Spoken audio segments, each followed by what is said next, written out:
Welcome to the show. We're back. It is November 19th, 2012. You're listening to Factory Sealed.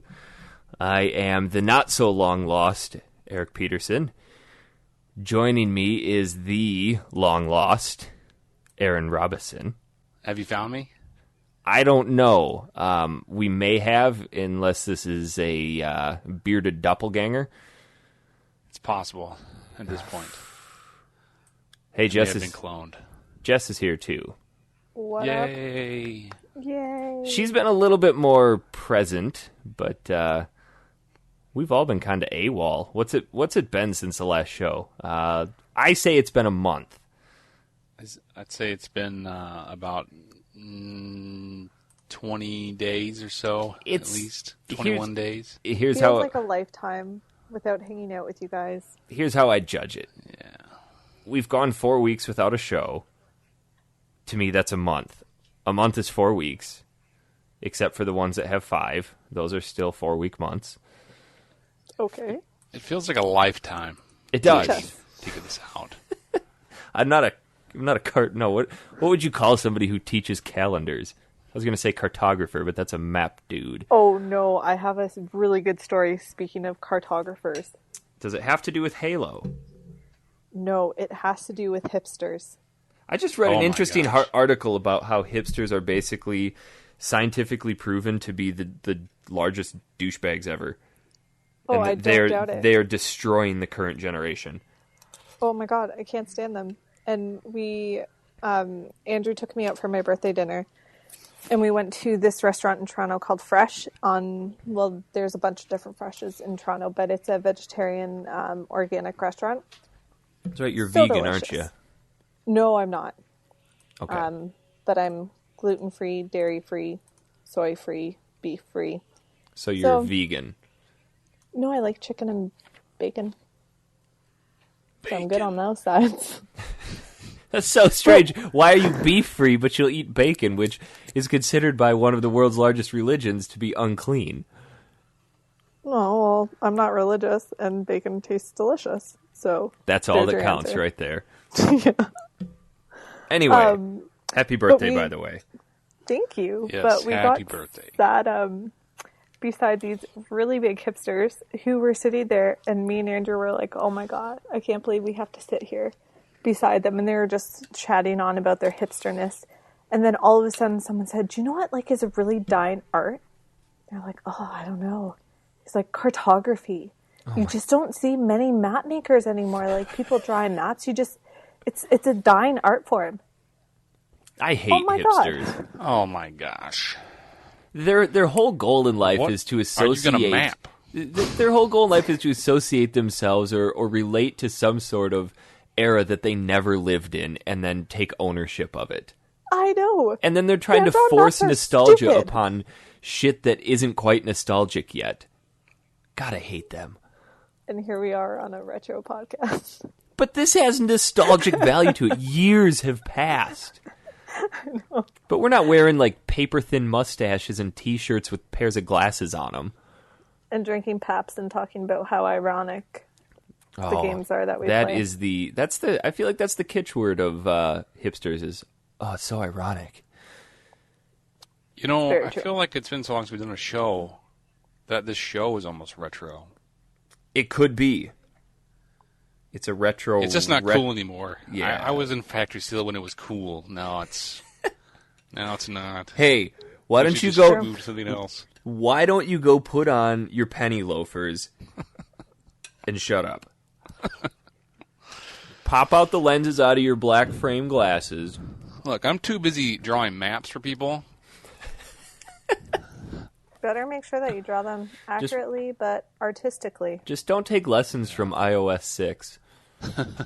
I saw a picture of a rainbow from them, and it was they had I don't know if this was real, but I thought it was pretty funny. They had a rainbow picture taken from an Android or from the Google Maps, and it was this nice half circle rainbow, just like you'd expect, and then you show the one from iOS 6, and it's like all sorts of fucked up, and it looked like 3 sets of the golden arches from McDonald's. I don't doubt it. Their new map system is dear God, it's awful. Yeah. So awful. So, Aaron, where have you been? Why have we not been able to do a show? I'm going to lay the blame on you. Well, you know, It's really partly my fault, too. yeah, I'm not I'm gonna take all the blame. pleading innocence in this. Jess is just the innocent female bystander. She gets for the- to feign For the ignorance. gamers out there, you guys know that I work for GameStop, and you know, we've had several large launches since our last show. We had Assassin's Creed and Halo and Call of Duty.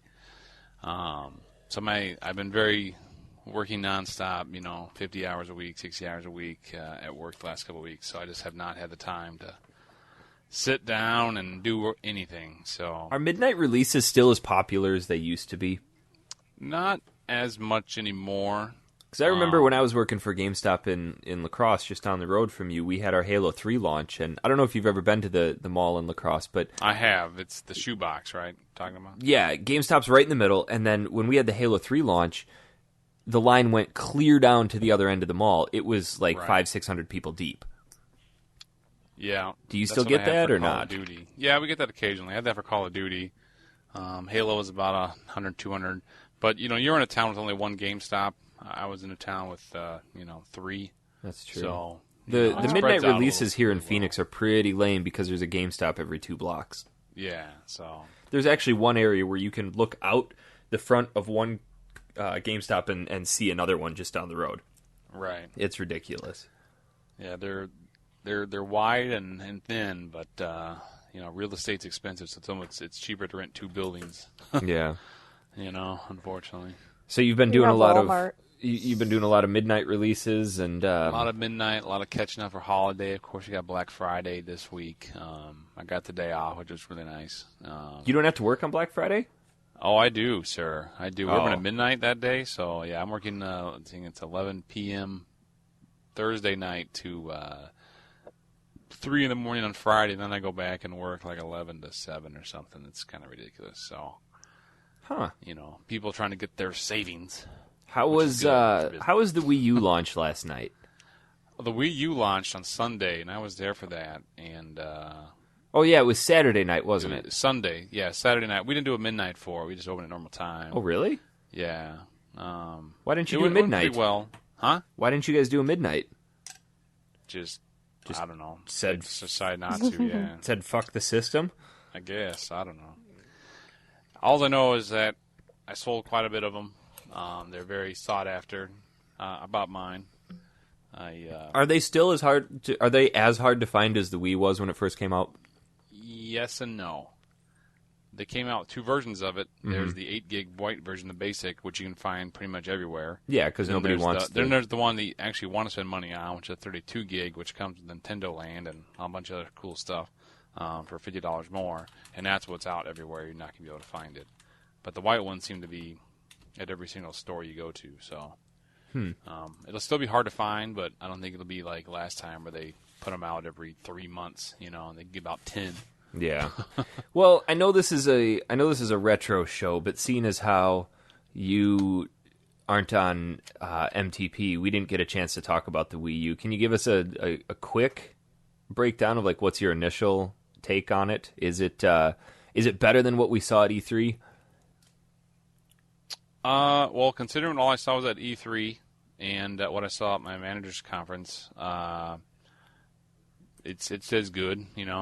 They haven't released anything new that makes it more exciting. I have not seen I don't have cable TV, so I haven't had a chance. I haven't had my hooked up yet either. But there's some really cool functions that I didn't know about at E3 that you can use on there now, where it interacts with your TV and it changes the channel for you, and then also you can get like in-depth like IMBD right there, and Oh wow. some other sports things. When you're watching sports broadcasts, you can actually get stats from all the players and all things like that too from the tablet. So What games I'm did you really buy with interested yours? in that.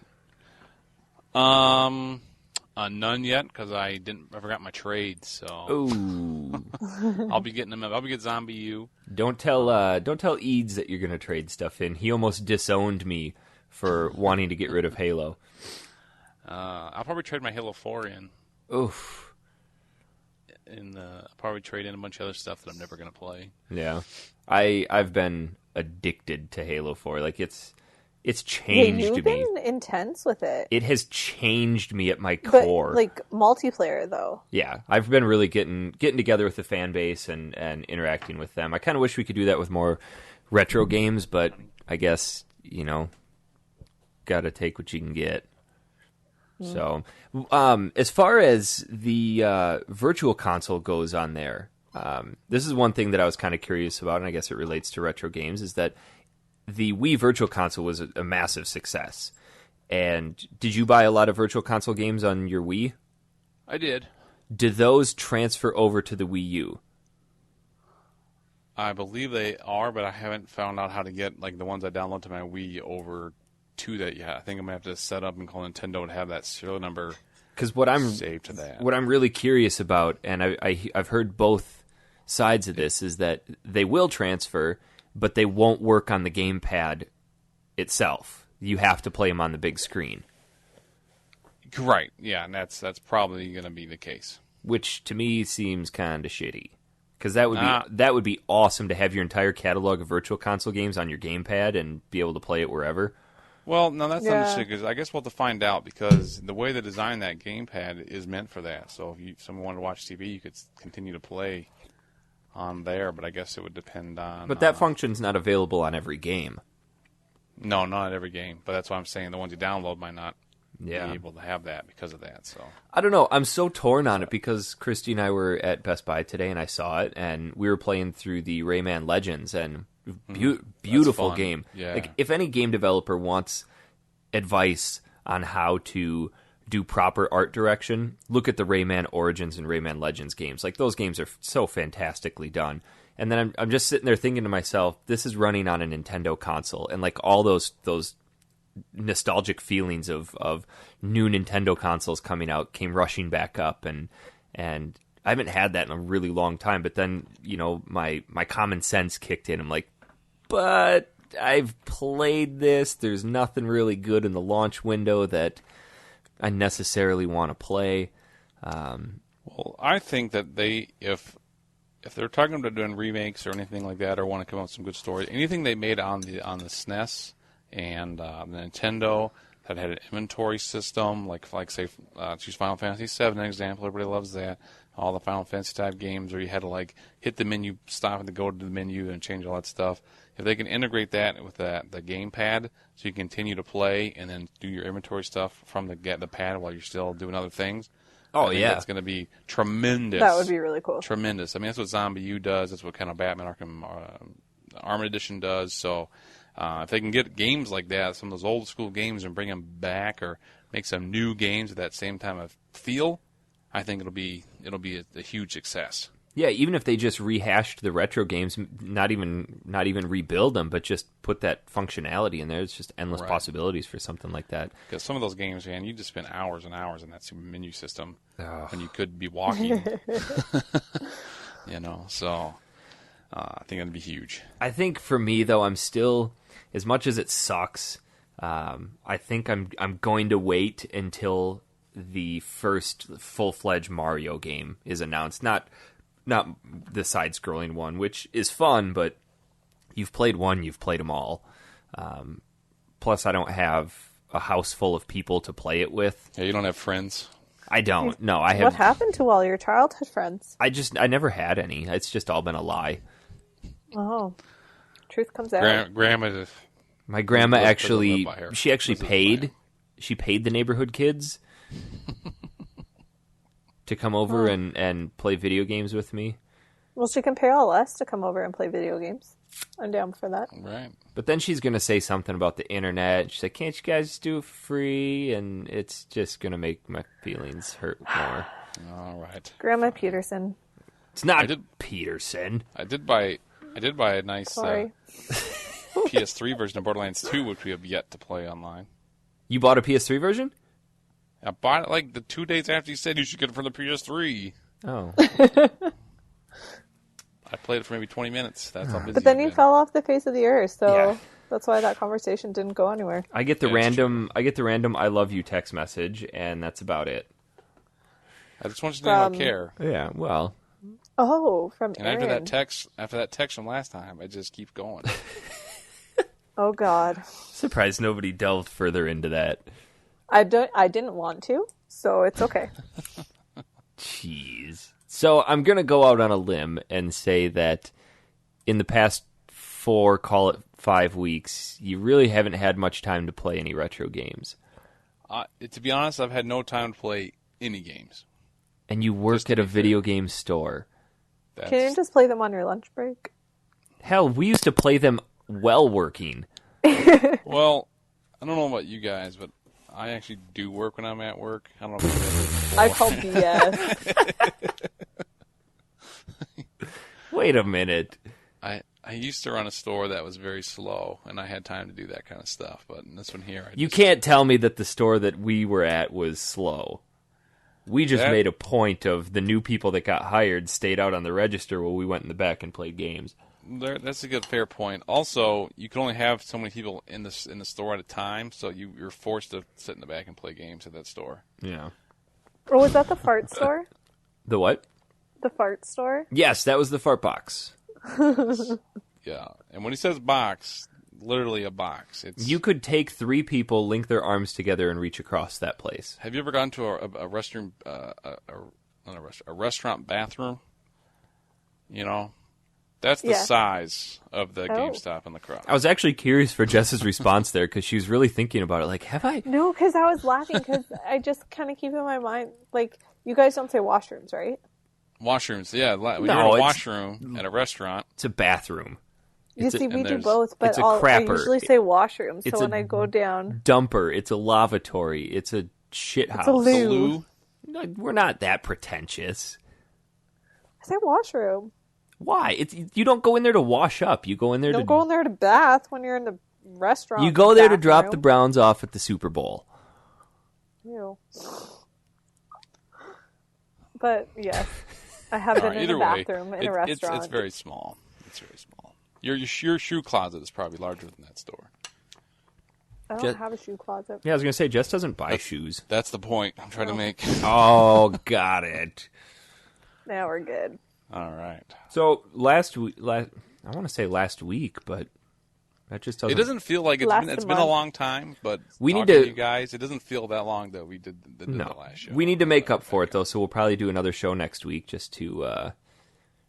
Just to get back in your good graces, if you'll have us. I hope they have us. I'll have us. Oh, God. All right. Well, so moving on, I guess. I think we decided to tackle one of my childhood favorites, and I've talked about it a little bit here and there, but I'm kind of excited that I actually have somebody to talk to about it, somebody who's played more than the title screen.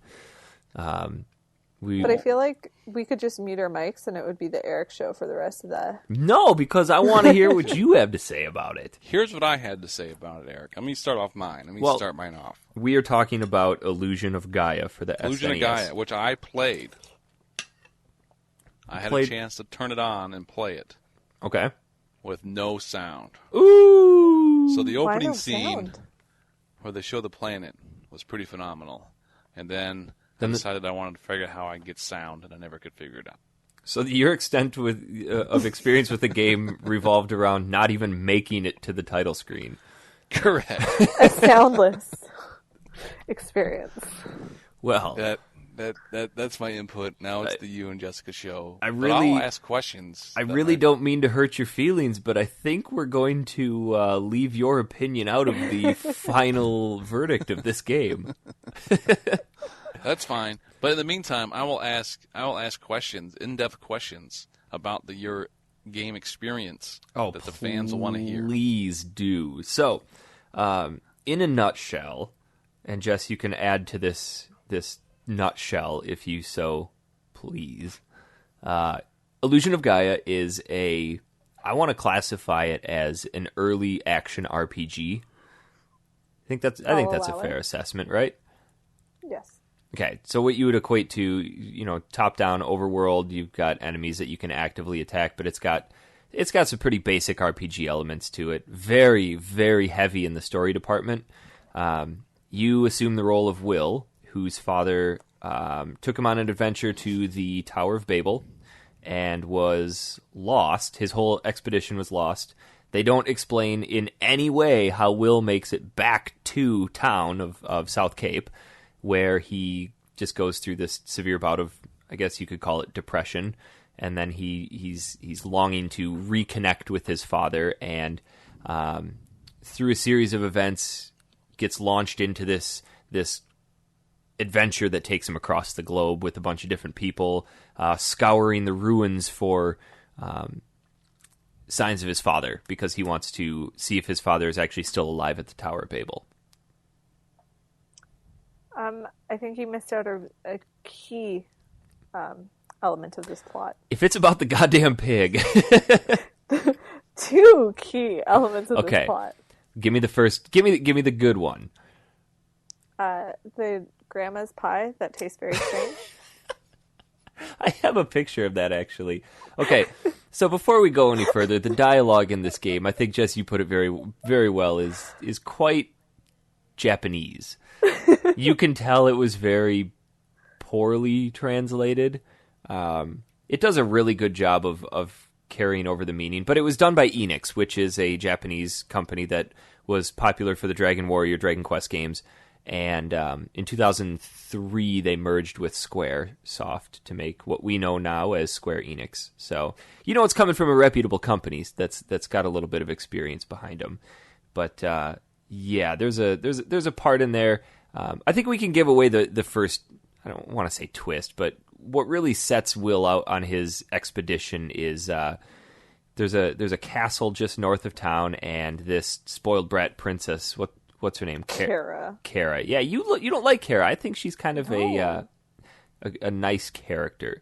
She's one of bossy. She's one of these princesses that she loves all the finer things in life and decides she wants to escape from the castle and stumbles into South Cape and somehow ends up with Will and his grandparents, and Will comes home to find Kara eating his grandmother's pie. And just the way that the dialogue is written is quite hysterical. I'm trying to remember what's the exact line that had me just pissing myself. I think it's Lily who says, like, "Oh, I've had your grandma's pie, and it's strange tasting," or something. Yeah, it tastes kind of strange. I mean, it's just obvious sexual allusion to this. Hold on, I took a picture of it. I want to see if I can. Oh, my battery's too low. I can't look at my pictures. Anyway. Jess's favorite character makes a very early and very shallow appearance. Significant. It is not appearance. Okay. Who is it? Hamlet the pig. Not the greatest name ever for a pig. But it's okay. So this princess has a pet pig named Hamlet, and he plays a very vital role in breaking you out from prison and launching you forth on your adventure.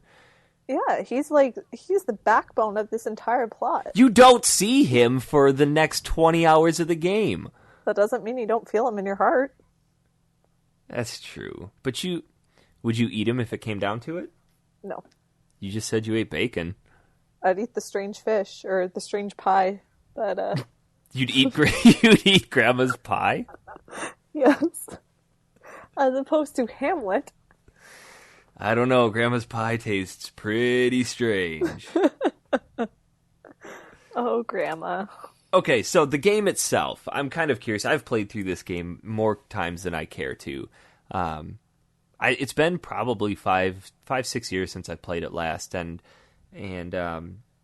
since switching my mindset more towards analyzing games, looking at this game now, I see a lot of things that I didn't quite pick up on when I was a kid. But before we get to that, I want to hear what you have to say about this game, because I've played it before. I've got really goofy, nostalgic moments with it that I'm pretty sure you don't have, because you said you've never played this before, correct? Yeah, I was a newbie to this one. But I had some very passionate moments maybe sometimes playing. Sometimes where I wanted to throw like my whole computer out of the window. But it was really fun. I really enjoyed it. I think that kind of looking back on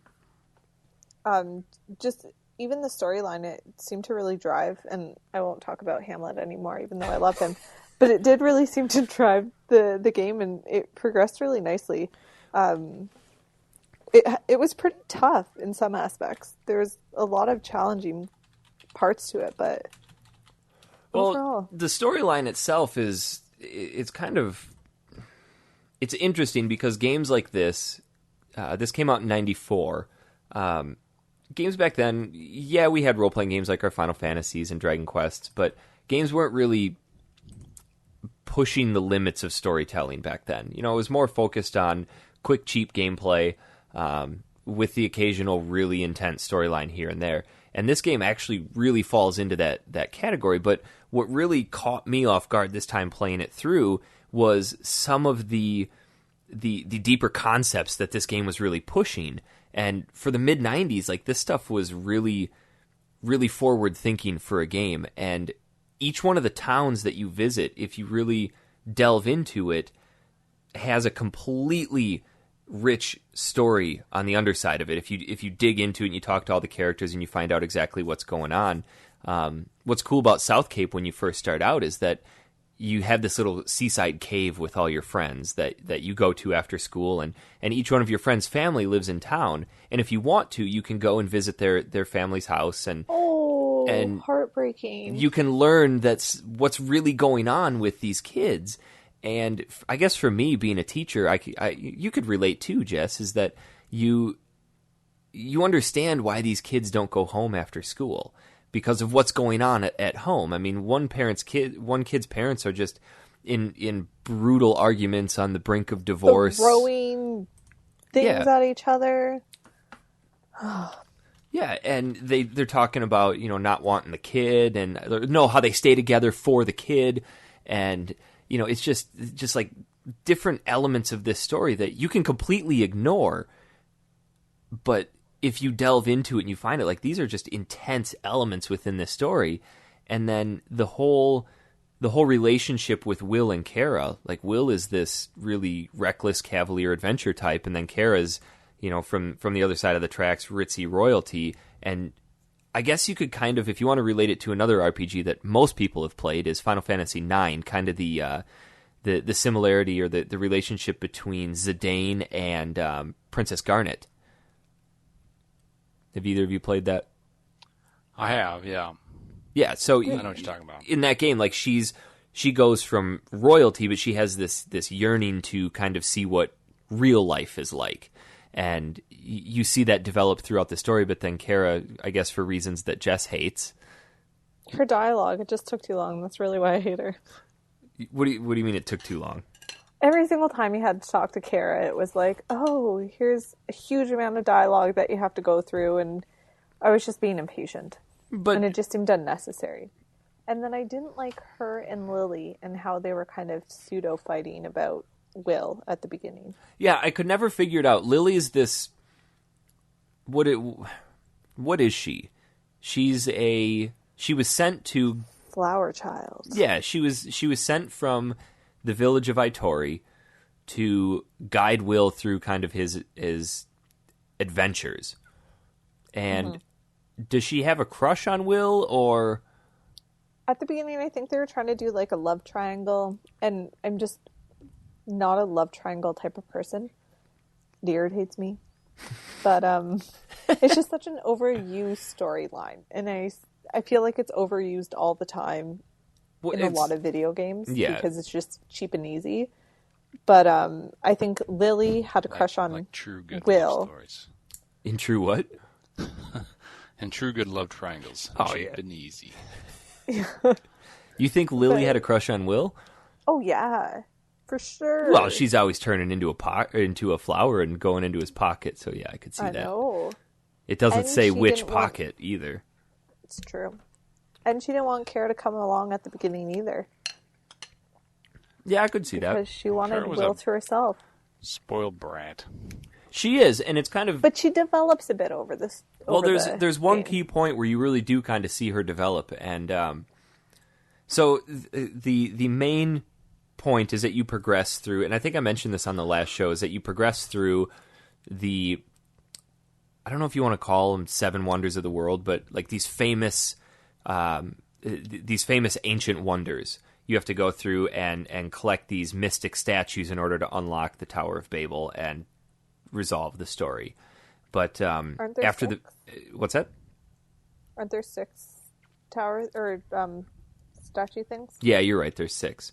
So after the first boss battle, you land on this golden ship, and Will kind of goes through this altered state of mind, like he doesn't really know what's going on. And when he wakes up, the ship is completely in shambles, and everybody on it is dead, and the ship gets destroyed, and he and Kara are left floating on this raft for 3 weeks, and that's the part that where her character really develops, because she's kind of at the complete bottom of, like, rock bottom of life. There is no lower than you can get than being set adrift out on the ocean with no chance of survival, and they have no food.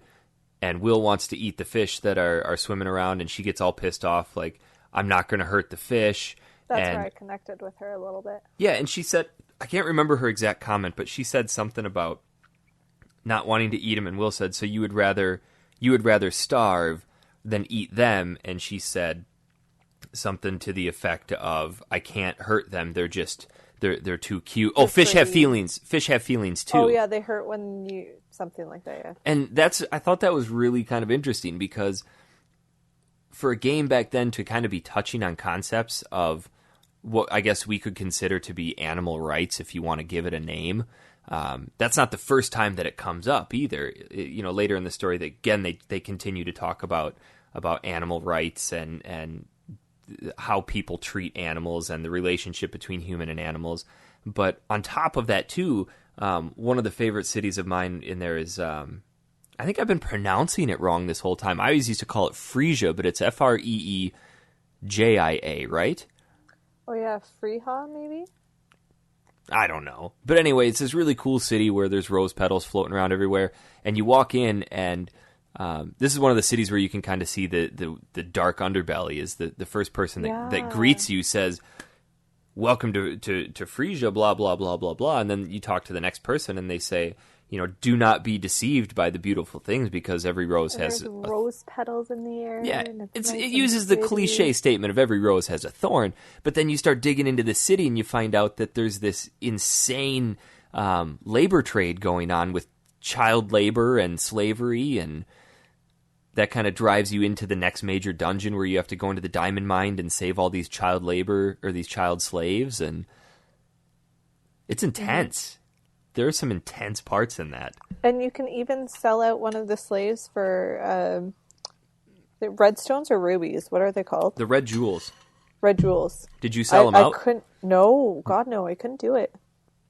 And that was really cool, because there are these red jewels that you can collect throughout the game, and there's a jeweler in every city that you can turn your jewels into. And as you collect jewels, I think there's 100 throughout the entire game. I could be wrong. But as you collect them, you rank up with different items that you get. It's basically just like an ancient achievement system, if you want to call it that, where these jewels are really well hidden. And there's actually one in South Cape, the very first town, that I can never remember how to get. But when you walk out of their cave, there's that guy that's fishing, and somehow you can get him to switch and be over in front of the cave hideout where the boys are. And there's a red jewel in there. I have no idea how to get that again. So, but you didn't sell out the child laborer? God, no. I feel like you would have, though. No, I didn't. You're usually a baddie in games. For some reason, I can't do this one bad. Can't do it. Because it's so innocent and nice. Yeah. I was hoping that you would get past the vampires. Let's talk about the boss battles for a little bit. I was hoping I was too. The boss battles... start with the first one that was awful as well. You thought that one was awful? Oh my God, it was. It really was. Okay, wait, before we do that, there are some, I guess, I don't know if you want to call them RPG elements to it, but you can switch between, as it stands, the point where you are is 2 characters. Will, who's got this crazy power of telekinesis, you can move things around. They don't explain why he has it. He just is able to twirl. And he's a little psychic. Yeah, he's able to twirl his wand around and move big, heavy things. And guess cards right. Yeah. No matter which card you guess, it's always right. I know. But then for some reason you can switch into this white knight named Frieden, and he's super powerful and all that. But you struggled with the first boss on this one? Oh my god, it was horrible. Like, I so struggled. And I think if I went back now, I would have no problem with it. But I don't know if it was just getting used to the game or what. But it was hell. It's the classic case. Oh, go ahead. Where was this fight at? You know what area it was in? This was in the first ruins, and this is kind of the initial fight that kind of shows you how the rest of the game is going to break down. And you're fighting this demon in this. He pops up out of a pit, and he's got Hell demon. Yeah, Hell demon. He pops up out of the pit. He's got two hands that will smash you, and then you have to hit each hand off, and then It's like 4 or 5 strikes. You're good. Yeah, I think with Frieden it's 4 or 5, and then what do you? I'm drawing a blank on what you have to do after that. Well, because then you have to, when his eyes get big, you have to smack him in the face, and you have to do that. Oh, but he's shooting those lasers around the room that bounce around. He's shooting the lasers around, and then there's fireballs that go around the room too. So it's all about like dodging, hit. Yeah, dodging, hit. It's your typical retro game of just memorize the pattern, but it's varied enough where you have to do it just perfectly. Yeah. And I think I got lucky and just kind of charged up and just started mashing it, and then I used one herb to heal up and got him. But the boss after that... see, that was my problem.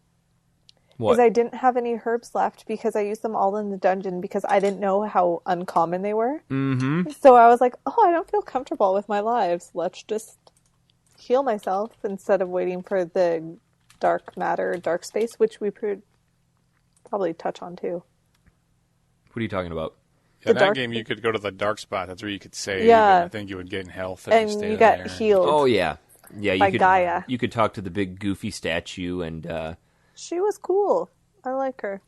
You could tell this is a game made in Japan, again, because the B button, the A button on the right, is the one to like advance everything, and just playing modern games, I'm so used to the bottom button. So you'd go to record, and then she's like, do you want to continue your journey? And I'd just be tapping on the bottom button. She's like, no, stay and rest a while. And then the game will just go blank, not go blank, but your character will disappear, and you'll just be staring at Gaia out in space, and like this really soothing, calm music will just keep playing.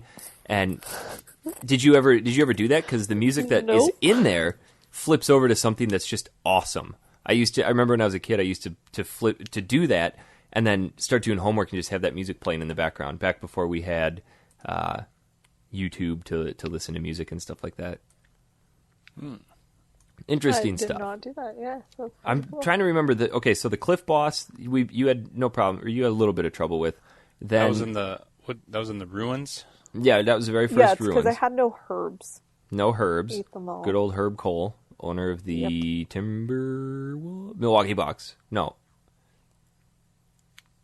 You lost me when Herb Cole, the guy that owns Kohl's. Departments are shut up. You're the only one talking, sir. Somebody out there will follow me on this one. Nope. The joke is that you're pronouncing it herb, and it's herb. Herb? Herb. H. Silent H. Herb is a name. Herb is a plant. Oh. Whatever. You guys are holding on to some of that old British crap. So the next one was the... I feel like I would say herb. It's herbal. No, it's an herbal remedy. It's herbal tea. It's herbal tea. It's herbal tea. To be fair, we're probably both right. The English is... the British English is definitely... They pronounce a lot of the silence. Good old Queen's tongue. Yeah, because... Whatever. Continue. Yeah. I'd say the one level that I do not like in that game, I really enjoyed the Diamond Mine. I don't even remember what the boss in that level was. The bird, I think. No, the bird was The bird is the last one in the tower, I believe. What are you talking about? Isn't it? And the Tower of Babel? No. No, the bird's early. Isn't that a big bird, the final boss? I don't Firebird? think so. Are you sure? The he brings bird up that I'm talking about is just the feather bird. the feather bird.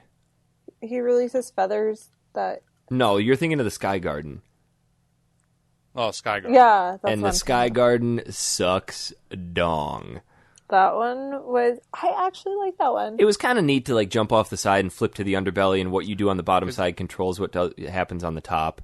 Yeah, except for the fact that I couldn't... I didn't know how to run fast. I didn't know that was an option. You didn't know that you double tap over to run? Nope, didn't know that. So you got Sometimes all the I'd way up to that accidentally do point it. and didn't know how to run. Yeah.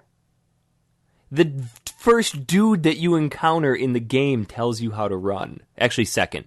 You go up from did you go upstairs from the school right away, or did you just go out the front door? I don't think I ever went upstairs from the school. Oh, because you drop down from the top. The dude's like, hey, don't jump off the building. You jump off the building, and then the guy down below says, hey, you like to run, don't you? I jumped off and the then building. he tells you how to run. Oh, well, anyway, I didn't know how to run. So how did you accidentally figure this out? I guess I was just doing it. Like, sometimes I'd run, sometimes I wouldn't. I'm like, why am I doing this? But I got stuck so bad on... There's like 2 ramps, and you're supposed to run down one and run up the other. Mm-hmm. And I probably spent a good half an hour... No, probably longer than that, trying to figure out what the hell to do to get myself up this ramp. And it was hell. I was trying my, like, telepathy to try to move things, and just wasn't working. And then I was just kind of playing around and realized what I was doing to make myself run. Yeah, there are some points in that game that just kind of suck. Like the entire level of Moo. Oh. That place sucks so hard. That's got to be one of the most difficult boss battles in retro gaming, I think, are the 2 vampires at this Palace of Moo. Up until this point in the game, most of the boss battles are pretty straightforward. You can switch into Frieden right near the boss battle. This one, no. Complete other side of the map. It's a pain in the ass to try to get back there. And all the enemies are alive again, so you have those stupid ghosts. I'm going to tell you something. Did you know that you ghosts. can use your telepathy to block their balls? No. Yeah, you're welcome. I still hate them. And same with the big old rock dudes. They throw the rocks at you. You can block them. But I found with the ghosts, they would send their little stupid ball of flamey stupidness around you, and you just kind of run away. And I didn't really get hit with them as much, but they were just annoying. Also, if you're Will, you can slide under him with his little slide kick. Yeah. So But I like the rock guys. They were easy to sneak around, and you could just keep moving and hitting them, and they rarely figured out your game plan. yeah. So this is I feel like this is as far as we should talk in the game, because this is kind of the fulcrum of the game when things start to tip, and like from here on out things get kind of intense and more of the story is unveiled. And I thought it was kind of the one other thing that I thought was kind of weird that just happened was when they were at the Naztec ruins, they just suddenly introduced this entire concept of the Cygnus constellation with this red star down below. Like, it just comes out of absolutely nowhere. You know, you're like 6-7 hours into the game. It's like, oh, hey, there's this big old comet by the Cygnus constellation. That means everything. And his long-lost cousin that he never mentioned before, and... Oh, yeah, the guy that invents airplanes. I thought it was really goofy the way that they introduced him. He walks in. He hasn't seen him in 3 years. He's like, hey, Will, you've grown. And then Kara goes, this place stinks. He's like, I've worn these socks for a month. And the other guy's like, well, I've only had mine on for 3 weeks, so you win. And then everyone sits down and has scones. I know, and I think it's very weird too. Like, I don't know what this world's like if maybe only one person in the entire in the entire world is named Neil. Yeah. He was like, oh, there's this weird old guy Neil who lives in this place. Oh, that must be my cousin. Okay. You can't fault them for basic storytelling elements. True. So, in all, I think this game definitely, if you're one that's looking for a game that actually has like a gripping storyline to it, to be fair, it's kind of basic, but there's so much room for interpretation. The next city that you get to is a floating city, and there's this huge illegal gambling ring that has that the kids some of the characters get sucked into, and it has to do with cyanide and Russian roulette, and it's kind of a dark game if you really think about it. Mm-hmm. And I was trying to figure out what like the overarching concept of this game is, and I think because so many of these ancient societies that you visit, you get a lot of story text that talks about this. I want to use the word calamity, but then people are going to compare it to Final Fantasy VII. This disaster that happens. We don't know what this disaster is. And all of these ancient civilizations crumble. So I'm thinking that this game kind of focuses on like the degradation of human society, and you're kind of experiencing this as a person going through and learning what's happened to these societies while you're going on your own little superficial adventure to find your dad. Yeah, and I can see a lot of, like, it kind of reminds me of, not coming of age, but looking at kind of the way that innocence in children is lost, because they're very young, these kids, and they're coming from horrible homes, and they go on this adventure, and I don't know if they're just trying to escape their previous homes. Like, both his parents are gone, everyone else's parents are horrible, Kara's parents. Well, I think that's interesting people. too, is that it's not just they come from terrible homes, but the game is showing you that there are two sides to the word terrible. Like, there is such thing as having too much money. I still come across people who are like, hey, I want to have tons of money. And it's like, that doesn't instantly make you happy. And I think that's kind of what this game is trying to drive home too, is that you have to come of age by leaving behind whatever is behind you and experiencing the world for what it really is.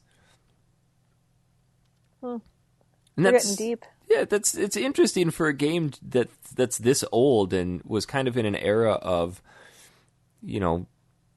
I want to say shallow games, because look in your Super Nintendo collection, how many of those games really did you put in and they didn't require the depth of gameplay that games today like Skyrim or Borderlands or stuff like that really requires?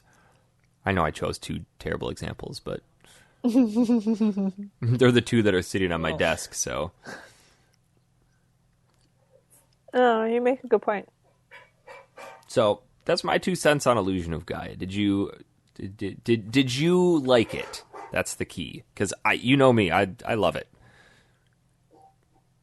I really liked it. I would absolutely play it again. I was telling you earlier that I'm sad I never played it when I was younger, but yeah, I absolutely enjoyed it. I actually have the theme from Akari Village, Atori Village, as my alarm clock in the morning. Oh, really? Yeah, just kind of a little piece of nostalgia. But this is actually part of a trilogy. There's a game that comes before it called Soul Blazer, and they don't really tie together at all, but you can definitely, it uses the same type of character model, same gameplay model, but it's more along the lines of like a ActRaiser type game where you go into these dungeons, kind of the same way layout, but you collect different pieces of the town, and then the town is rebuilt as you collect these pieces, and people give you different things for saving them, and then you move on to the next area and do the same thing. And then the third one never made it to America, but there's translations called Terranigma, so I'm sure we'll eventually get to those someday.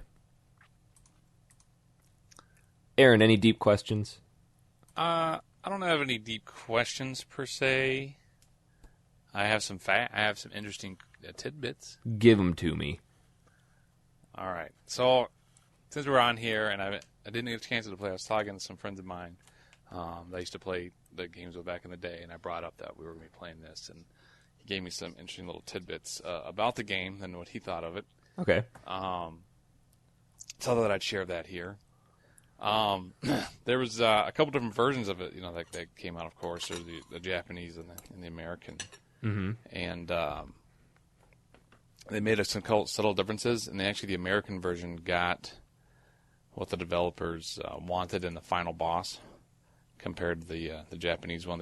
He wasn't happy with how it turned out. Oh. Yeah. So like I believe in the Japanese one, it's like a statue that comes to life, like wings and a talon. Okay. And then in this one, it's like the bird, that comes into play. From what I remember, the ending is really cool. I know that a lot of people, I've been reading reviews of people playing this game recently called To the Moon, and it's a kind of a retro RPG that really tugs at your heartstrings. And from what I remember, last time I played it, it's obviously it's not going to make you break out in tears, but like it's a really heartfelt ending that's totally worthy of the adventure. And talking to him, my take on it, and just coming off from that, I believe the whole thing was a dream. You think so? I think that he lost his father in a shipwreck. He got back to simply, he saved up, and then during that time though, he had a dream about what happened, because then when he loses his memory at the very end, and they have to, they come back, and they're all friends in the real world, and they're at a modern school, and it's a different setting. But if you think of the title, it's Illusion of Earth, Yeah. That it's all not real, and he has his other form, the Shadow, not as long as it's Freedon. So there's a different aspects of that in the play too, and how they're all kind of drawn together. Mm-hmm. So that was my take on it. I think it's that's interesting. I like to be a dream. And I think that kind of relates to having like the dark space too, and like being this very important part. He could, that's a kind of cool concept that he can create this world where he's the champion and has to save the world. When I know a lot of people, if that's how they interpret it, or if that's what it really was meant to be, a lot of people might cry, cliche. But then again, you have to remember when this came out. That storytelling device of have this entire grandiose adventure being a dream was still a new concept to people. Yeah, this is way before The Matrix came out. Yeah. So, and also there's the interesting fact that I have here for you, and I believe it's in what the hell did he say? It's like Angkor War or something on an island, I think. Angkor Wat. Angkor Wat. There we go. That's what it is. Mm-hmm. Those were originally cannibals in the Japanese version. Really? And you would see skeleton bones laying around, what ones proving were that's those? what they would eat. This is Angkor Wat. This is Past the Vampires. Oh, okay. Yeah. So. Damn vampires. And I do remember playing this game back in the day, because I saw the cover for it. I'm like, oh yeah, I remember that. And I remember playing that game, but it's been so long that I can't remember all the tidbits. But as you guys were talking about, I'm like, okay, I remember that. That sounds familiar. This is one game that I know a lot of kids, and I use that term loosely, don't really purchase their own games. Even nowadays, parents buy their kids a lot of video games, and me, I shouldn't be one to talk. I hardly bought any of my own games. But this one is, for some reason, the only one that sticks with me as being the one game that I purchased with my own money. And that might be one of the reasons why it is so near and dear to me, but I'll never get sick of this game. Well, I'm definitely on the track to play it. I was actually at a retro gaming store looking for the copy, because I just happened to be somewhere in the cities, and I came across the store, and they had the old systems there too, and I almost bought a Super Nintendo had I found the Illusion of Gaia game. They've got tons of them down here. It's only like $4 or $6. If you want me to pick it up and bring it back to you when I'm in Wisconsin, I'll do that. Yeah, go for it. And then, because up here they were charging. When I talked to the guy, he said, "Yeah, that game would be in the cabinet here." No, and all the games in the cabinet are around like $30 or $40. No, Illusion of Gaia is a cheap game. If you probably in your area, because everybody has it. You know what I mean? Everything in your area is different. How easy can you get it? Yeah. And they also had one of those. I almost bought one of the machines anyway, but they had one of those triple machines. So the FC Ultra. Yeah, I don't think it was called Ultra. It was something. Is it the one that plays the NES, the Super Nintendo, and the Genesis? Yeah, those are awesome. Yeah, they had those there. They were like $60 or something. Really? 70. I can't remember. But I almost bought one of those, and I found the games that I wanted. I even looked for Buck Rogers. Buck Rogers or Bucky O'Hare? Bucky O'Hare. I still have not been able to find a copy of that. I've had Rogers on my brain forever. I was talking to somebody about a book that he wrote, and his main character in there is, I keep saying Rogers. It's Kevin. Sorry. Yeah. So you have time to read. but you don't have time to... You, sir, have your priorities in the wrong place.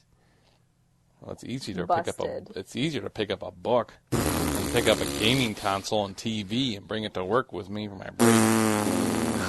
You work at a gaming store. Yeah, come on. You can't tell me there's not a free TV somewhere. Just to let you know, I read this book a year ago. Okay, you're forgiven then. We were just talking about it the other day. So there was another game that one of our listeners asked me to play, and I'm not going to lie, I didn't play a whole lot of it for one simple reason. I couldn't figure it the fuck out. Is it Taboo the Sixth Sense? No, it's a game that I'm sure I would like if I didn't absolutely suck at it. But they recommended Hexen, that game that was built off the id Engine. It's basically a Doom clone with medieval elements. Okay. Oh, okay. And I don't know what it was. Basically, it's got this insanely long opening cutscene that really didn't hold my interest past the first couple sentences. But then again, storyline happens to other people, especially in these games. But not Illusion of Gaia. So I hop into the game. They just drop you in based on what character you choose, and I chose the Brawler because I'm like, yeah, this guy's going to just whoop some ass. I'm going to walk around with a big sword. I'm going to hit stuff. I'm going to beat the game, and I'm going to say it was cool. I die on the very first enemy because all I have are my stupid fists. So like, okay. I think I watched a playthrough of this game recently. Yeah, it is exactly like Doom. If you played the original Dooms, it is Doom. That's it. Yeah, because I love the original Doom, but I think maybe someone posted a playthrough on Reddit or something. I can't remember. I mean, even some of the sound effects are the same. The levels look the same, except they changed some of the walls to look like castles. The monsters look identical too. Yeah, the same growls and stuff, the same sound effects for when you punch. But I got to like the second room, and then I still didn't have any weapons. I picked up some item. I could figure out how to bring up my item bar, but I couldn't figure out how to use the item. And then I got swarmed and died. And I tried it probably 15 times before I'm like, you know what?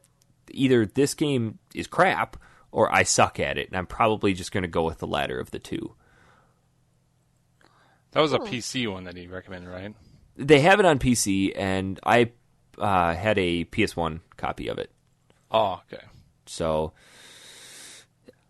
I don't want to say the game is trash because it's probably really cool. I just sucked at it. I didn't really get a whole lot of time to tackle it, but I don't know. Maybe if you guys can stumble upon a copy of it, see if you can get further than the second room. You have it on PS1? I do. All right, bring that too. Okay, because we're gonna have a little powwow here, and actually, exactly 1 month from now, I will be back within touching distance of you. Well, we need to plan it so I can take the day off, and that way we can just sit and play games all day and do podcasts. Woo!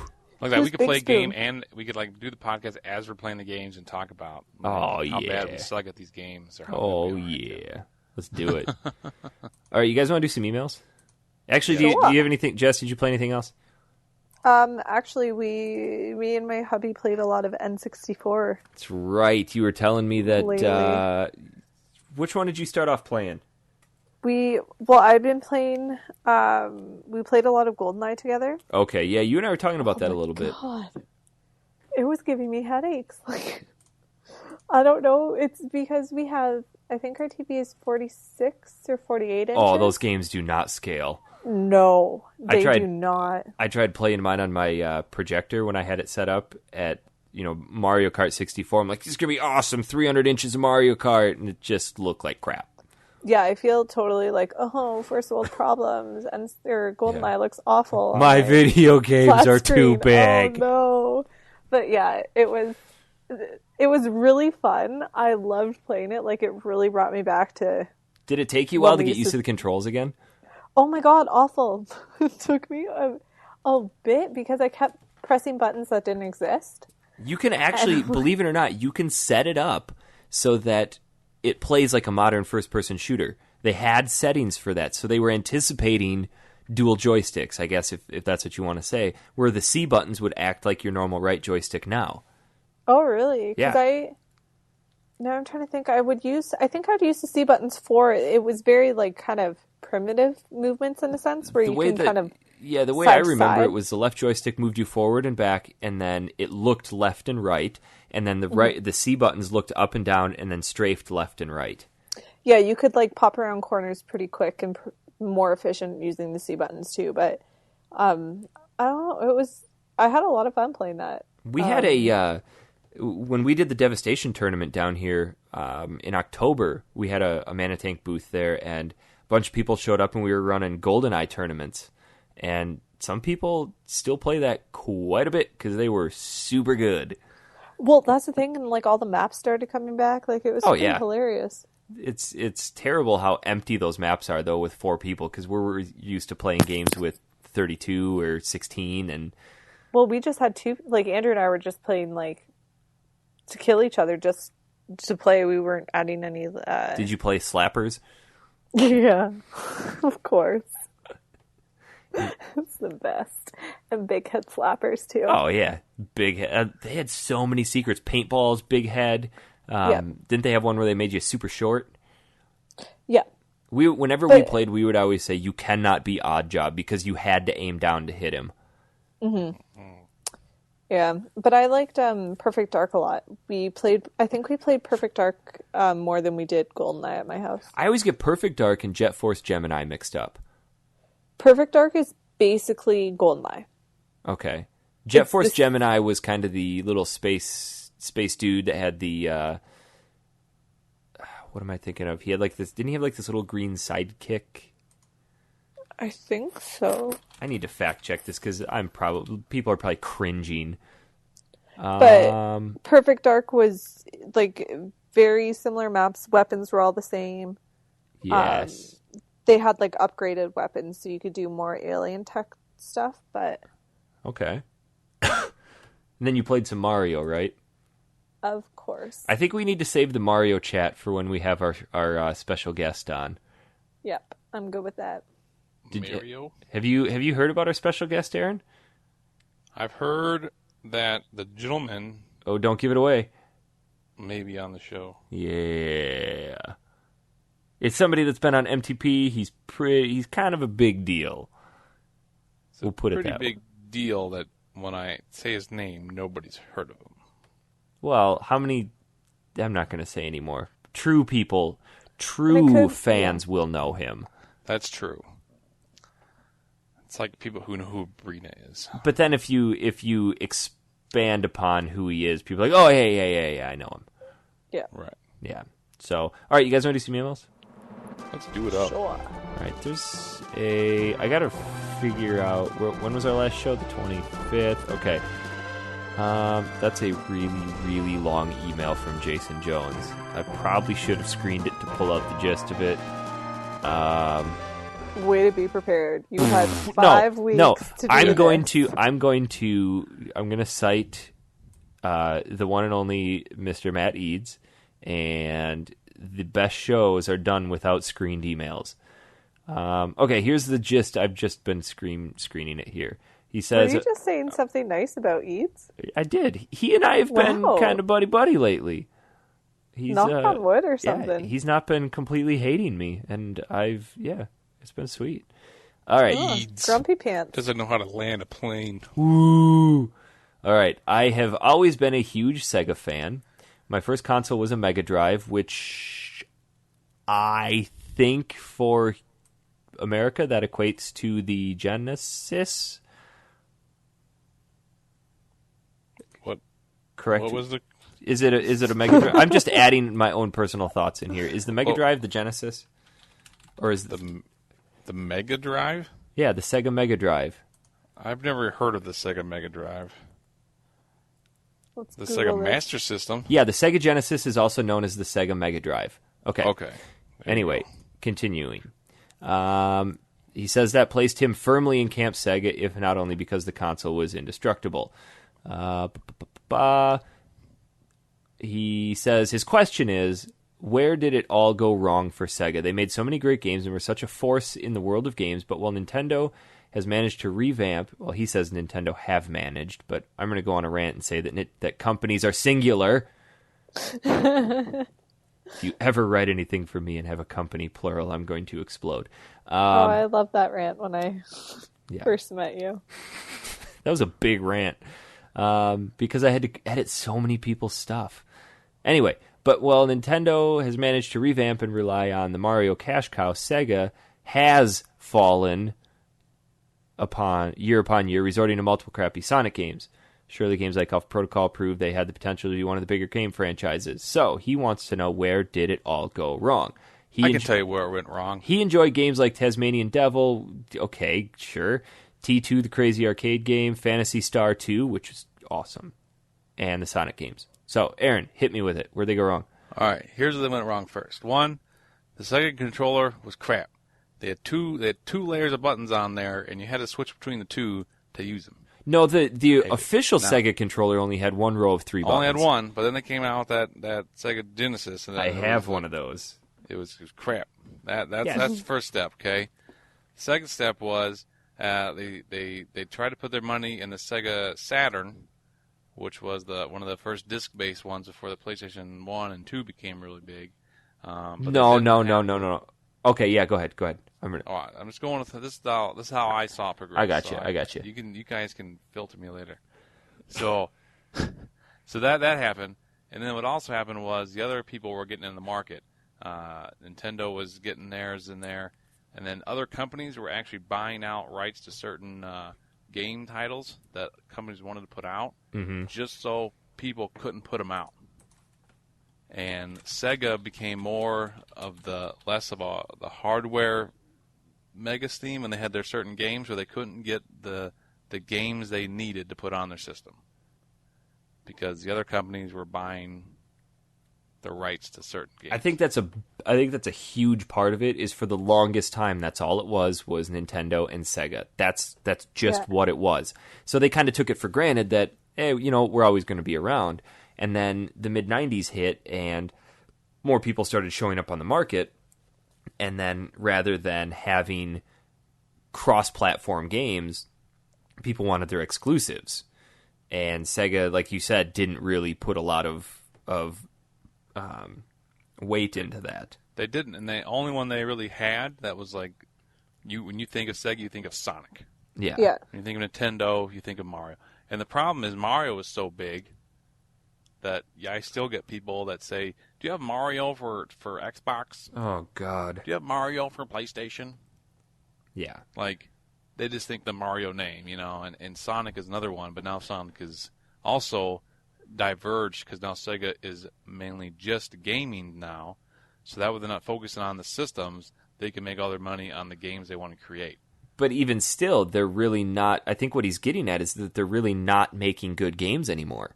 And they're not they're not as powerful, I think. And I think it kind of going with the character base too is that Nintendo created this whole entire world where kids kind of grow up with that and they develop characters and they keep adding character bases on that too. Yeah. Like from a girly perspective, you've always had Princess Peach, but then yellow-faced one. What's the yellow one? Knuckles. Daisy. Oh, Daisy. Yeah. For like the tomboy what ones. What did Sega really come up with? They had Sonic. Yeah. And that was about it. And then I guess if you really want to pull out an obscure reference, the knight from Nights into Dreams. That's really it. And they had Altered Beast was the only system. The dude from Crazy Taxi, but like who the hell can relate to that guy? And a lot of it came down to too. Somebody can prove me wrong on this, and that would be great. But I really believe that the companies that were trying to get into the business bought out a lot of their information in games, so they would never see the light of day. There are games out there that are getting produced every day by people spending years on them that will never see the light of day because the whoever they are, Xbox or Sony or whoever, they don't want them to have that on their console. Mm-hmm. They'll buy them out, and you won't ever see the light of day of those games. That's sad. Well, as long as the people that are making it get money.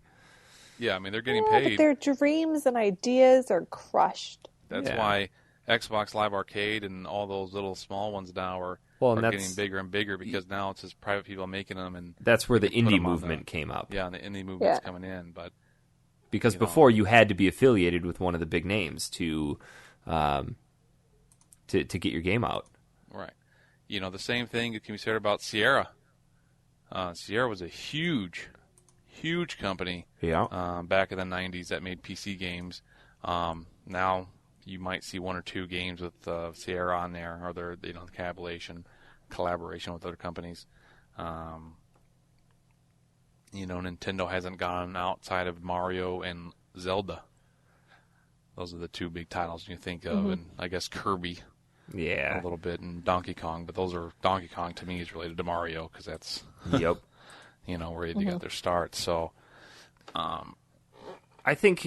really think that Sega was onto something with the Dreamcast, but I think, in my opinion, Sega's demise was one of those rare instances of you're too far ahead of your time. People aren't ready for this. And that kind of worked against them, along with all those other factors too. But the Dreamcast was ahead of its time. It was, and that's the other thing too. Is Sega was doing what Nintendo was doing, which was giving their quality seal. Whereas they're not going to let anybody just throw a game on their console. Yeah. And I think because of that, they lost a lot of the small-time developers who were letting people get on. Whereas on the opposite spectrum, PlayStation was like, "Oh, you got a game for us? Let's put it out there. Yeah, You got a game? Let's put it out there. You got it? Oh, let's do it out. Let's do that. Let's put it out there. And I think that's what drove the PlayStation to be the indisputable console leader for 2 full generations. Right. The people could say that the N64 was fantastic, and it was. It had a lot of really good games, but the PlayStation truly redefined where we went with gaming. And then the PlayStation 2 was arguably one of the most impressive and life-altering consoles ever. I just don't think Sega was really driving that, let's get good games on here. They were being too selective with what they put out. Right. And they lost a lot of money on their consoles because they were making the consoles. Yeah. And they weren't selling them. Yeah. So that's another. It was just this huge perfect storm of shitty circumstances that brought about the demise of Sega. And it's unfortunate because I'm really curious to see what a modern day Sega system would look like. Probably be the Xbox. Do you think if Sega would have survived, we would have seen Microsoft? I don't know. It's a tough one, I think so. If you want to take a step back too with this question, what happened to Atari? That's true. But I didn't live through the Atari era, so that's one thing that I know about it. I'm not super knowledgeable about it. Right. I don't have firsthand experience. So I bet you they're both the same. Atari still makes games, and they make good games. That's the difference, though. The last really good Sega game to come out, well, they're starting to turn around with Sonic and All-Stars Racing Transformed. That is a good game from Sega. Right. They made some of the Aliens games too, didn't they? Yeah, they made Alpha Protocol, which was good but could have been better.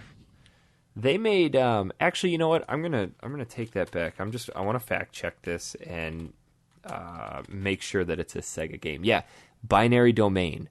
Sega sent me a copy of this to review earlier this year, and okay, it's a Sega game. Yeah, it's gonna be okay. And I was truly blown away by this game, and I was trying to bring a lot of exposure to it because it is a good shooter done by Sega. Great story, great characters. Kind of your generic third-person shooter, but the simple fact that, hey, you know what? Sega still can make good games. I think they're kind of terrible with their advertising and building hype. Right. And, as I'm thinking here about this, an interesting contrast, look how many sequels there are now since the PlayStation, since Xbox PlayStation 3 came out, prior to PlayStation and the cartridge movement. There wasn't a whole lot of sequels or even threes. Yeah. And this console cycle has been a lot longer, so we're getting a lot of those. But now there's these companies that are making games have found their cash cows. Oh yeah. Like Call of Duty to me, and people who listen to the show are probably going to agree with me because they probably don't play Call of Duty because they actually like good games. Are the worst. The first 2 and 3 were okay back when the World War II and before the multiplayer became really big. It was an interesting game. It was fun to play. And then it seems like they found this online aspect to it. And now That's all they worry about. Yeah. People play the same maps over and over and over and over and over and over and over and over and over again. They get good at them, and they just keep going. You can no longer just sit on the couch and play with your buddy. You have to have, internet and play with them on their own house. Yeah. But then, like, the storyline is like 2 hours long to beat it, and they just keep See, pushing I think them that out. those games appeal to the non-gamer gamers. That's Right, an I feel- interesting bunch. I feel like the shooter crowd is what used to be the sports fan crowd. Yeah. Exactly. And, other than Madden, growing up through the, thing, you always wanted the new Madden to be one of the NFL quarterback club. Each one had their own different one before that company went out to the 989 Studios. Mm-hmm. But, there wasn't a lot. There was just the one game. This is it. Look at Final Fantasy, a good example of that company. We'll make this one game. It's our we're going to do this. And then move on to something else. And then they'll move on to, another type of game. You know what I mean? Like, there's all these different types of trying to get something new. And now it just seems like it's like, well, here's the model. Let's just make new faces, throw them in there. Yeah, and people buy them because it's got that name on it. Right. So that's partly what's gone wrong. Aren't we being kind of hipster in our definition of games, though? Shit. All right. I'm just talking about crappy Call of Duty Cartography. games. Yeah, we'll go with cartography. All right. We got one from Zach. That's all it says, Zach. It's got a bunch of S's and Z's. Hey, Eric Peterson and his elite group of podcasters. I'm assuming he referring to you two. I am 14, so obviously I missed a lot of great games growing up. 14, that would put him at 98. Okay. Oh my god. Don't remind me. Yeah, we're old. I had a God. PS2, but being a Nintendo kid, I rarely played it. So my question is this. Are there any PS1 and PS2 games that I missed that I should go back and play? Obviously, the answer is yes. There are tons. Arguably the two best systems of all time. Well, no, I don't want to say that because then people are going to tag me as a fanboy. Two arguably best really good systems. There we go. Hopefully that's only... Doesn't even make sense. Shut up. Or make it better. Well, Zach, you should definitely play the Smurfs game. Shut up. Oh my god. You should definitely, you should definitely play if you're into. Mine forte on that was the Siphon Filter games for the PS1. Phenomenal. Yes. That's shooters. That kind of that ushered in the third-person shooter genre. Yes. You also have Brave Fencer Musashi, Okay. Xenogears. What about Xenosaga? Xenosaga was on the PS2, and it was not the same. Or no, not Xenosaga. Yeah, Xenosaga came out on the PS2. That was. Oh yeah, those are the really it was long. It was like epic. a prequel or something to. No, that's not the one I'm thinking of. There's the Xenos. Any of the Final Fantasy that came out on the PS. Saga Frontier. That's what I'm thinking of. Saga Frontier is also a good one. I think if we were to boil it down, if you want to truly experience what the PlayStation 1 was, Crash Bandicoot, Yeah. the Final Fantasy 7, 8, and 9, Yeah. I'm missing some good ones, and they're downstairs in my room too. Star Ocean.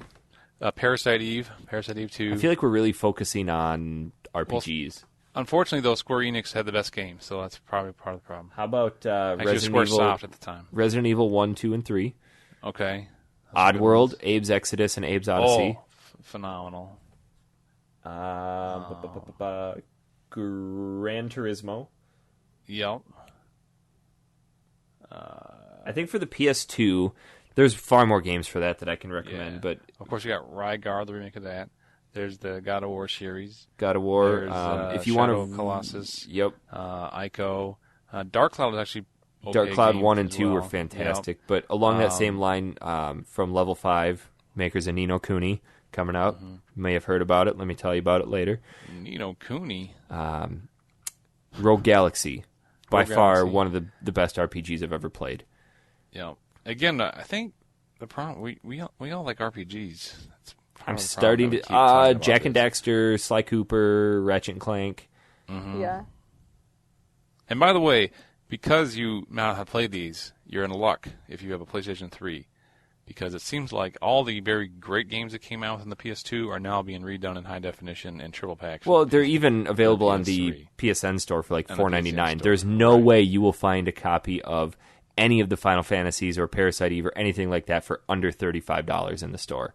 Right. But it's worth buying it just to have it until you have it, and the other guy doesn't.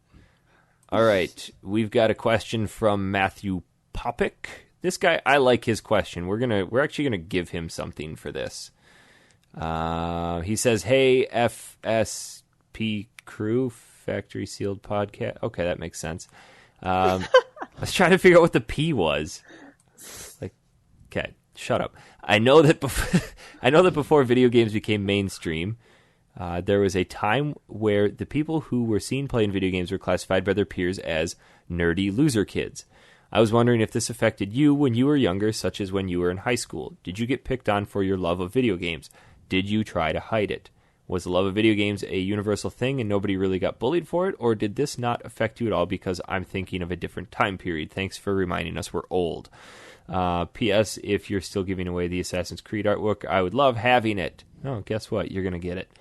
Best wishes to your future podcast episodes, Matt. Okay, I like this question for a couple reasons, aside from the fact that it really, really dates us. We came from a time when gaming was not mainstream. I think gaming has really only hit truly mainstream in the past 5 years. And it depends on the game too, I think. Well, look at Times Square when Call of Duty Black Ops came out. Arguably one of the busiest intersections in the world. And they had one of the largest banners there with Black Ops 2 on it. You would not have seen that 15 years ago. Anywhere. No. For any game. Even a Mario game. The biggest Mario game ever would not have seen that. So I think to say that kids from our generation got picked on for gaming, yeah, definitely. But I don't think I ever did, in all honesty. I don't think I ever got picked on for gaming. I made friends. People were like, "Oh, you have that? Let me, I think a lot of it, what it comes down to is, first of all, who do you associate with? And being a teacher, I can say that kids try to associate with people who really, regardless of whether or not they should, they're not going to get along with those people. They want to be part of the cool crowd. And if you're not part of the cool crowd, let's face it, you're probably not meant to be. I know that sounds stupid, but like that's not your crowd. Find the people that you get along with, that you relate to, rather than trying to strive to be with people that aren't like you. The people you hang out with are the cool crowd. Yeah, that's what I was trying to say. That's the best way to put it. The people you hang out with are the cool crowd. Because honestly, who gives a shit if somebody doesn't like what you're interested in? Find people who are interested in what you're interested in, then you have more common ground. Because who wants to hang out with people that you don't have anything in common with? And I can guarantee. Yeah, but you guys are boys. True. I don't remember. I honestly don't think I know of any girls growing up that played video games. Whenever we had video game parties, no girls ever came. But I think that was the difference, though. Growing up, there weren't as many of the girl gamers, which is why girl gamers in the last 5-10 years maybe seem to be more like, oh my god, she's a gamer, and you get all the booth babes and all that, like what's her name on Morgan, Morgan Webb, yeah, things like that, and they're like, oh, it's Morgan Webb, she plays video games, oh geez, and they're like, she's the only one in the whole world who does, yeah, and it's just like, that's why, because growing up, like, I never, like, unless it was my cousins, I didn't play video games with other guys, because it was just like, you didn't do it because girls got made fun of. Or you'd be better than the guys, and they get all pissed off until you get the hell out. I still think girls in gaming is kind of a taboo. Well, not taboo, but it's still kind of a new concept. Like, go online and play Call of Duty, and then the second you hear a girl speak, two things happen. One of two things happens. Everybody gets really quiet, or they start making fun of her. Look, and the reason why we judging everything. Yeah. The reason why we make fun of you is because you're taking one other thing away from us. True. Look, you already took away a lot of things that we can't do. We can't have babies. You took that away from us. We used to be able to be the breadwinners right and go now. to work and leave you at home. You took that away from us. Aaron, I'm going to throw the trump card down on this, though. We can pee standing up. I've seen women do that. That's disgusting, though. Look, man, when they got to go, they got to go. Okay, I'll give that to you. and I may get a lot of slack for this, so I'm not going to say it. Oh, Sorry. just You have to say say it. it now. I can't. Look, we used to be able to vote, and you couldn't. Now you can vote. Taking it all. Oh my god. Now you're taking away our gaming. You're taking away the only thing we can do. There's no more, girls only boys only club. Keep girls out. That was gaming, and now you're taking that from us too. They took strip We clubs know you're away better from than us too. Stop bragging about it. They had to get male strip clubs Do you know why you have your monthly time? It's because God's punishing you for taking all that for stuff taking away all the stuff that guys like. See, I know you're And in joking, return, you punish us. but I think you might want to protect yourself now and be like, ha ha. I am kidding, guys. I'm not really serious. Yeah, about don't this. take any of that seriously. No, not at all.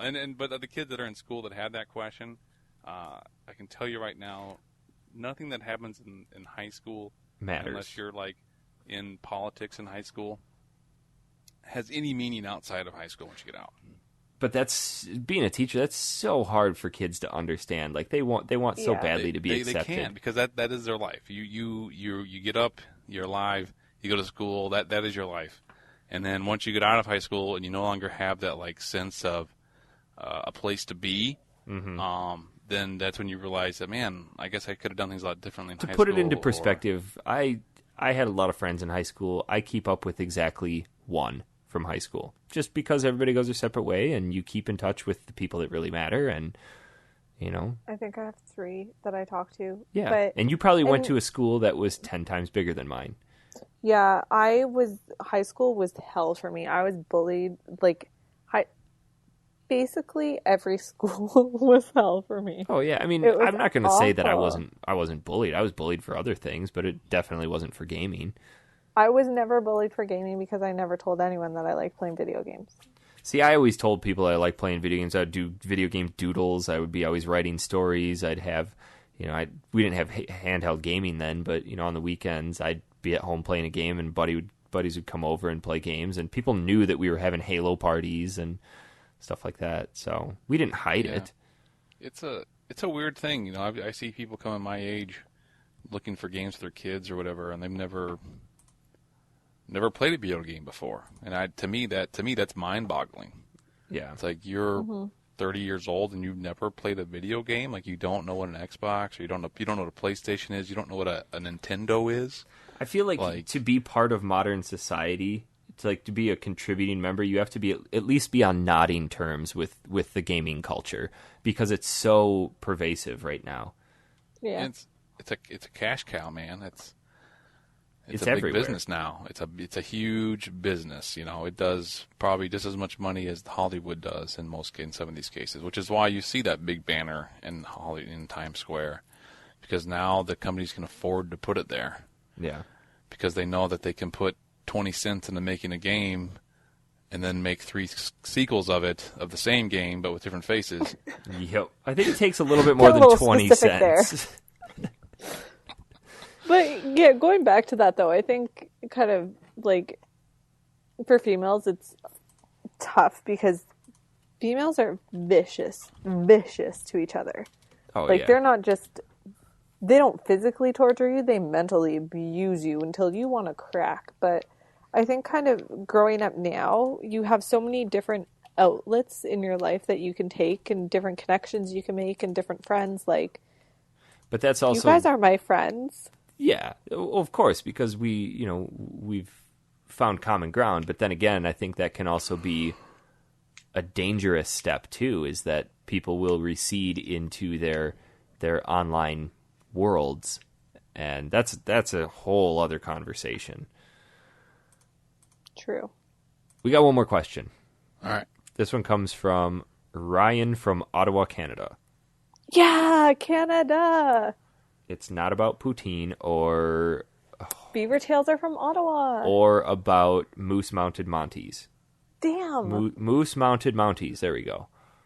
How about Monty the Mountie? What? Is that like the full? I don't know what I'm even saying. I don't know either. All right, he says, "Hi guys, my question I have for you is when you go buy retro games, do you shop around for the best price? The breast price, best price. The breast price? The breast price. Freudian slip there. Yeah, Freudian slip. Well, of course, I'm a guy. We're going to the Sexpo? Yeah. We go to It's true. the gaming sexpo for the breast price. All right. Yep. Or just pay the price at one store when you see it. For me, the answer is absolutely not. I will never go into a store and see a game and be like, yep, I want that game, and buy it.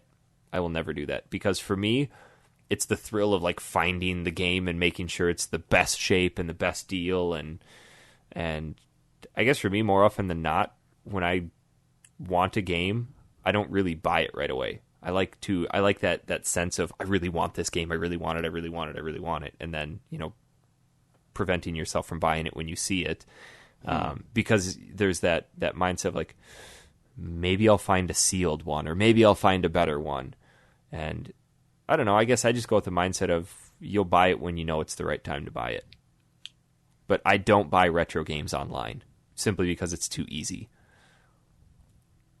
I like that answer. That's good. And I think, too, yeah, it's kind of like the thrill of the hunt, as you put it.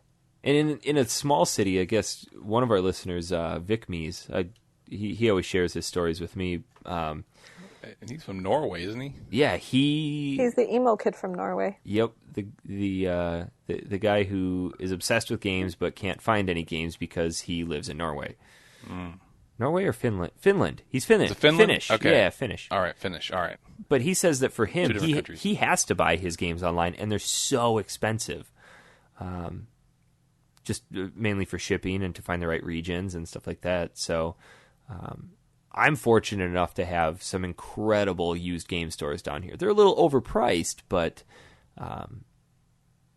it's to me that's more meaningful to actually go to a location, see the copy that you're going to pick up, physically look at it, inspect it, make sure that it is absolutely 100% what you want, rather than take somebody's word for it on the internet and look at some crappy pictures. Yeah, I'm a bargain hunter, too, though.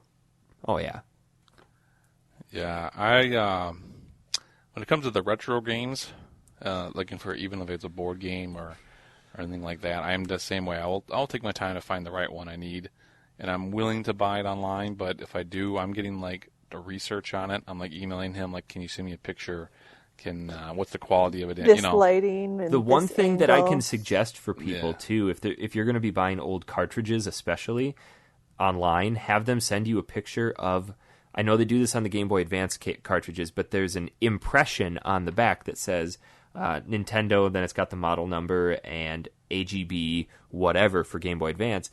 I was looking for years for a copy of Lufia, the Ruins of Lore for Game Boy Advance, and first time I came down to visit in Phoenix, I found a copy of it, and I bought it.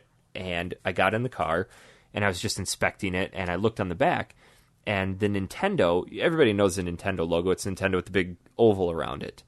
And I was looking at it, and it didn't quite look right. Something looked off. So I was looking closer at it, and I noticed that the I was actually an L. So I pulled out another Game Boy Advance game, and sure enough, I mean, the sticker was a little faded. It didn't quite look as good. So it's really, really easy, super easy to bootleg cartridge games. So that's why it's important to know what you're looking for. And again, I wish Ben Schrader were on here, because that guy is a veritable fountain of knowledge when it comes to knowing what to look for. But that's why I don't buy online, because I want to look at this stuff. Yeah. Ben. We'll get But it. I do just go, if I want something, I go out and buy it. Like, I don't look for a sale. I don't look for a good price. No, you're not going to find sales, but then again, you might stumble upon a better looking copy, like I was trying to do with Faxanadu. Right. But I guess I'm thinking it was if I want something, like in general, I guess I was going Oh, on a yeah. different topic. Same topic, but same discussion. Like, Yeah. my wife's the big shopper. She'll go and save and drive across town with a coupon and then, get the sale price and then, get the advertised price. And she'll pay like $2 for this $50 item. Yeah. And then I'll go in and be like, here's $120, thanks, and then leave, you know what I mean? And you Guys, wonder and your why crazy you're broke. couponing. All right, well, I don't buy much. I'm too busy working. Yeah. Well, that's going to do it for emails. If you want to write us in any questions, factorysealed@manatank.com. We don't have any game suggestions from fans this week. So Probably because they thought the show was canceled. yeah, It's true. I've been keeping them in the loop. Well, that's good. So I didn't have time to get on Twitter and watch any of it either. So the Twitterverse. the Twitter or the Facebox. Twitter. all that. So I feel like next show we're gonna wrap up our final thoughts on Illusion of Gaia when we get to the ending of it. I think it's pretty fair that we can spoil the ending. Should we spoil endings of games? I don't think we love should. Why don't we wait till we spoilers. hear back from fans on that? Yeah. Okay. Here's a question for you: should we spoil the ending of retro games, especially like RPGs, or not? Yes. I know you like Spoilers having are things awesome because spoiled. they give you something to look forward to. I could see that.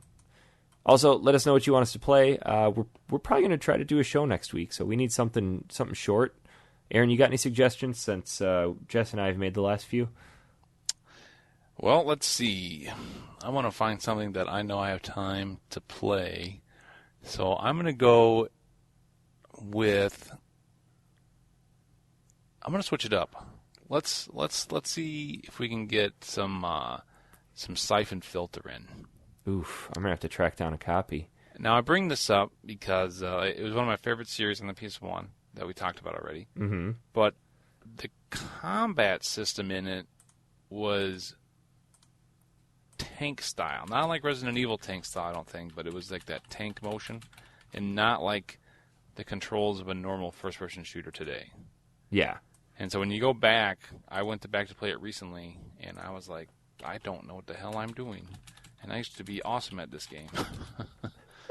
So that's why I think it'd be fun to go back and play that again. So that'd be Okay. my suggestion.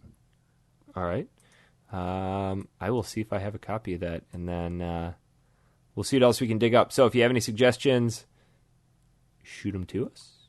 That's going to do it. This is a good length. This is actually about a half hour longer than what we usually do. Yeah, So- well, they deserved it. And I'd like to apologize, everybody, for the late show on this. It's all right. We'll get back in the groove. We got some really cool stuff coming down the pipeline that we're trying to iron out. But that's going to do it. Any final? Happy belated Thanksgiving, guys. No, ours is in 2 days, 3 days. Yeah. Yeah, no, it's the belated Thanksgiving. No, it's the real Thanksgiving. Belated. We're gonna gorge on turkey. I'm thankful all the time.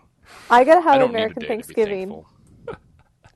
My sister's coming home from Americaland. Oh, so she's America I gonna. get to have Thanksgiving again. Ooh. Hey, Jessica, I have a question for you since you're Canadian. Or live in Yes. Canada, I should say. Canadies. What are the Canadians talk? What are they saying about these? These unsuccessions of some of the states that are happening down here. Is there a lot of big talk about that up there? Unsuccessions. There's like because we're coming up on the States are the filing petitions to secede from the union. right because we're coming up on the Civil War anniversary and things, so it's a big topic and things like that. But yeah, it's been happening for a long time in Texas and Louisiana, but it doesn't really Like ever go anywhere. how Quebec always wants to separate from Canada. Yeah. I guess so, yeah. Exactly. I was just curious if there's any talk up there about that. No, I haven't heard much about that at all, actually. All right. Well, this isn't a political podcast. No, so- it's not. It was just a question. Okay, cool. You can probably All right. cut that out, I'm sure. No way. People Leave have it to in hear there. that. All right. All right. Till next time. You can follow me on the Twitter at Honest Pizza. And follow me at Quilted Tunic. Capital And- Q, capital T. What? Capital Q, capital T. I don't think the capitals matter. All right, man. Whatever. Yeah, I don't think they do either. Well, You've simplified yours. I don't think Jess has simplified hers yet. I did. I don't buy it. It's Jess M. Clarkson. How do you spell Clarkson? Like Clarkson. Clarkson. Thank you for telling me how to spell a word with saying it again. How could you spell Clarkson differently? How do you spell Like Kelly homage? Clarkson, Homage. You spell it like homage. how do you spell your last name? Peterson. Is that Like- Peterson or Yeah, Peterson? exactly. Let's Mine's talk a about little last bit names more. right now. That's with a But D. it's at Jess M. Clarkson. All right, Easy. that's going to do it. Till next week, thank you for enduring us yet again. We will see you next time.